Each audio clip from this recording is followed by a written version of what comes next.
কেমন স্বাদ হয়েছে? খুব স্বাদ। হ্যাঁ, মাংসের থেকেও বেশি স্বাদ হয়েছে। খেয়ে শেষ করে নাও, আবার দেবে। হ্যাঁ,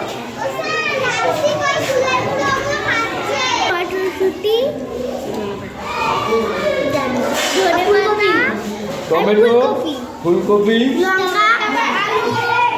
আলু, তাহলে এটা হচ্ছে সবজি ডাল।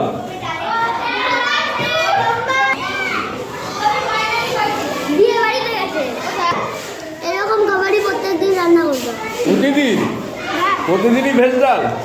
তাহলে সোয়াবিন, ডিম না, হবে না?